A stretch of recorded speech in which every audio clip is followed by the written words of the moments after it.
মানে আওয়ামী লীগের অঙ্গ সংগঠন সহ এই দলটাকে বাংলাদেশে ব্যান করার জন্য একবার রিট পিটিশন করা হয়েছে। এই রিট পিটিশনটাকে আদালত পর্যন্ত যাইতে দেওয়া হয় না, তার আগেই প্রসিকিউটর এটাকে ক্যান্সেল করে দিয়েছে। এখন বাংলাদেশে আওয়ামী লীগের রাজনীতি করার অধিকার আছে কি নাই, এই বিষয়টা সম্পর্কে বিভিন্ন আইনজ্ঞ বিভিন্ন মতামত প্রদান করেছে।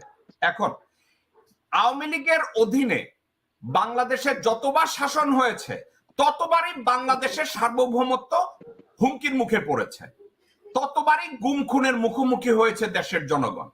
মুজিব শেখ যখন শাসন করেছে রক্ষী বাহিনী দিয়ে হাজার হাজার বাংলাদেশিদেরকে খুন করানো হয়েছে। ৯৬ সালে হাসিনা শেখ যখন ক্ষমতায় এসেছে বাংলাদেশের সংবিধান লঙ্ঘিত হয়েছে, সীমান্তে বাংলাদেশিদেরকে পশু পাখির মতো গুলি করে হত্যা করেছে ভারতীয় লোকজনরা, বিএসএফ। এবার গত ১৬ বছরে গুম খুনে স্বর্গরাজ্য বানিয়েছে। এখন আপনাকে যদি আমি জিজ্ঞাসা করি হাজী মোহাম্মদ ইসলাম যে বাংলাদেশে আওয়ামী লীগের রাজনীতি করার অধিকার আছে কি নাই, এবং সেটা যদি আপনি বলেন নাই, তাহলে গণতান্ত্রিক পন্থায় আপনি যদি বলেন বাংলাদেশে গণতন্ত্র প্রতিষ্ঠা হবে, সেক্ষেত্রে বাংলাদেশ থেকে একটা রাজনৈতিক দলকে কিভাবে আপনি বাদ দিবেন? হাজী ইসলাম সাহেব। জেকুব সাহেব, আমি আজ থেকে ২০-২৫ বছর যাবত এই আওয়ামী লীগকে নিষিদ্ধ করার জন্য আমি বলে আসছি। কারণ আওয়ামী লীগ পাকিস্তানের প্রেতাত্মা। এটা পাকিস্তান মুসলিম লীগ থেকে এটা হয়েছে পাকিস্তান আওয়ামী লীগ, পাকিস্তান আওয়ামী লীগ থেকে হয়েছে এটা বাংলাদেশ আওয়ামী লীগ। এই আওয়ামী শব্দটাই ছিল পাকিস্তানি শব্দ। আমি বিগিনিং থেকে বলে আসছি, আমরা ১৯৭১ সালের ১৬ই ডিসেম্বরের পরে আমরা বাংলাদেশে এই বাংলা নাম ছাড়া পাকিস্তানিদের উর্দু নামের কোনো নামকরণ আমরা রাখি নাই। এটা আওয়ামী লীগের নেতৃত্বেই তখন এটা হয়েছিল, কিন্তু তারপরেও আওয়ামী লীগ নামে এই বাংলাদেশে রাজনৈতিক দলটা রাজনীতি করে যাচ্ছে। আমি বিগিনিং থেকে বলছি, আওয়ামী লীগ নামে কোনো রাজনৈতিক দল বাংলাদেশে থাকতে পারে না। আর দ্বিতীয়ত, ২০০৮-এর পরে আওয়ামী লীগ বাংলাদেশে যে রাজনীতি দেখিয়েছে, এত তাণ্ডব করার পরে যেই আওয়ামী লীগের অধীনে একটা শিক্ষাঙ্গনে ছাত্ররা ছাত্রীদেরকে দিয়া ১০০ ধর্ষণের সেঞ্চুরি করে, তার পরের বছর এটাকে আবার কি বলে অনুষ্ঠান করে একটা আওয়ামী লীগ সরকারের আমলে, এটাকে আপনি কি করে একটা রাজনৈতিক দল বলেন?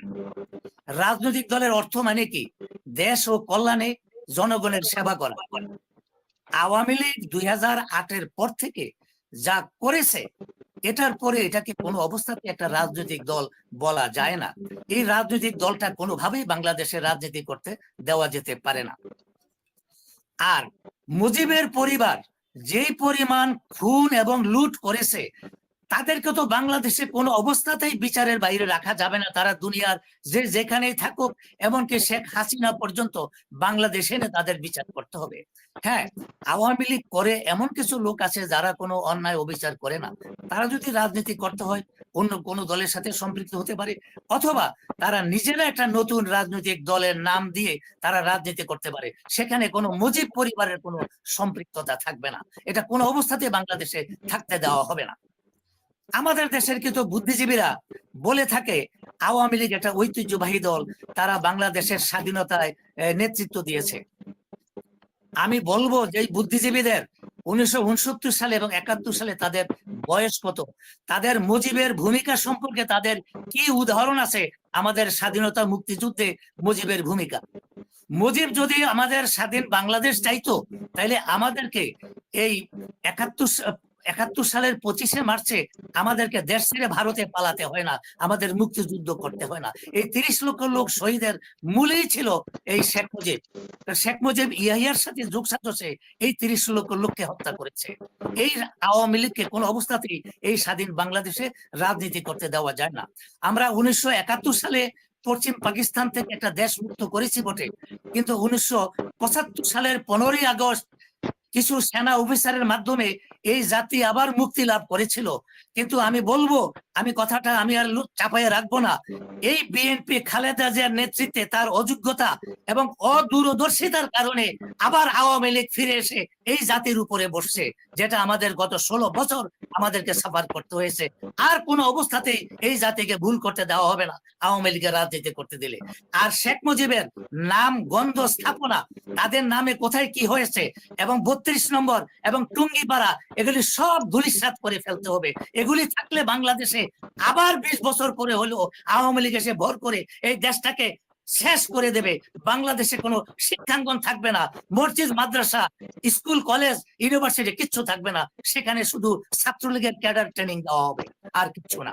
সুতরাং এই দলটাকে কোনো অবস্থাতেই বাংলাদেশে এই নামে কোনো রাজ্য